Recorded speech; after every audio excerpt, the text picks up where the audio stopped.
നമസ്കാരം. കേരള പോലീസിലെ ഉന്നത ഉദ്യോഗസ്ഥന്മാരുടെ അഴിമതികളും സ്വാധീനം ഉപയോഗിച്ചുള്ള വഴിവിട്ട നീക്കങ്ങളും ഒന്നൊന്നായി പുറത്തുവന്നുകൊണ്ടിരിക്കുന്ന അങ്ങേയറ്റം നാണംകെട്ട ഒരു ആഭ്യന്തര സാഹചര്യത്തിലൂടെയാണ് കേരളം കടന്നുപോകുന്നത്. ഇതൊക്കെ പുറത്തുവരുന്നത് പുതിയ UDF സർക്കാർ അധികാരത്തിൽ വന്ന ശേഷമാണ് എന്നതാണ് യാഥാർത്ഥ്യം. ADGP MR അജിത് കുമാർ സസ്പെൻഷനിലായ ഒഴിവിൽ ഏറ്റവും മുതിർന്ന ഉദ്യോഗസ്ഥൻ എന്ന നിലയിൽ DGP റാങ്കിലേക്ക് സ്ഥാനക്കയറ്റം കിട്ടാൻ തയ്യാറെടുക്കുകയായിരുന്ന ADGP S ശ്രീജിത്തിന് ഇപ്പോൾ കനത്ത തിരിച്ചടിയാണ് കിട്ടിയിരിക്കുന്നത്.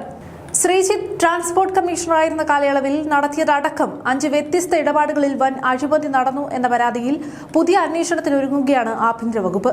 പരാതിയിൽ ശ്രീജിത്തിന് എല്ലാവിധ കുറ്റങ്ങളിൽ നിന്നും ക്ലീൻ ഷീറ്റ് നൽകി ഇപ്പോഴത്തെ ചീഫ് സെക്രട്ടറി വിശ്വനാഥ് സിൻഹയുടെ നടപടി ഹൈക്കോടതി കഴിഞ്ഞ ദിവസം പൂർണ്ണമായും റദ്ദാക്കിയതോടെയാണ് സർക്കാരിനും ഉന്നത ഉദ്യോഗസ്ഥർക്കും പ്രഹരമേറ്റിരിക്കുന്നത്. പരാതിയിൽ ആഭ്യന്തര സെക്രട്ടറി 3 ആഴ്ചയ്ക്കകം പുതിയ നടപടികൾ പൂർത്തിയാക്കണമെന്നാണ് ഹൈക്കോടതി അന്ത്യശാസനം നൽകിയിരിക്കുന്നത്.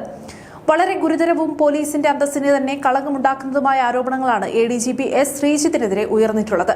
സർക്കാരിന്റെയോ ബന്ധപ്പെട്ട വകുപ്പുകളുടെയോ യാതൊരുവിധ മുൻകൂർ അനുമതിയും ഇല്ലാതെ നടത്തിയ വിദേശയാത്രകൾ, പോലീസിന്റെ ഔദ്യോഗിക യൂണിഫോമിൽ UAE-യിലെ ഒരു സ്വകാര്യ സ്ഥാപനത്തിന്റെ ഉദ്ഘാടന ചടങ്ങിൽ പങ്കെടുത്ത സംഭവം, ട്രാൻസ്പോർട്ട് കമ്മീഷണറായിരിക്കെ നടത്തിയ സാമ്പത്തിക അഴിമതികൾ, ലാസ്റ്റ് ബെഞ്ച് എന്ന പേരിൽ ആരംഭിച്ച ഗാനമേള ട്രൂപ്പിനായി പോലീസിന്റെ ഔദ്യോഗിക സംവിധാനങ്ങളും ഫണ്ടും ദുരുപയോഗം ചെയ്തു എന്നത് കൂടാതെ ശബരിമലയിലെ സ്വർണ്ണക്കൊള്ളക്കേസിലെ മുഖ്യപ്രതിയായ ഉണ്ണികൃഷ്ണൻ പോറ്റിയുമായുള്ള തികച്ചും അവിശുദ്ധമായ അടുപ്പം എന്നിവയിലാണ് പുതിയ അന്വേഷണം ആരംഭിക്കുന്നത്. ADGP ആസ്ഥാനത്ത് വെച്ച് ഉണ്ണികൃഷ്ണൻ പോറ്റി ADGP S ശ്രീജിത്തിനെ ഷാൾ അണിയിച്ച് ആദരിക്കുന്ന ചിത്രങ്ങൾ പുറത്തുവന്നത് കേരളത്തിൽ വലിയ വിവാദങ്ങൾക്കാണ് വഴിവെച്ചിരുന്നത്. ശ്രീജിത്തിനെതിരെ ദിബിൻ എടവന നൽകിയ വിജിലൻസ് അന്വേഷണ പരാതിയിൽ തിടുക്കത്തിൽ ക്ലീൻ ഷീറ്റ് നൽകാൻ കാണിച്ച ചീഫ് സെക്രട്ടറിയുടെ നടപടിയെ ഹൈക്കോടതി അതിരൂക്ഷമായ ഭാഷയിലാണ് വിമർശിച്ചത്.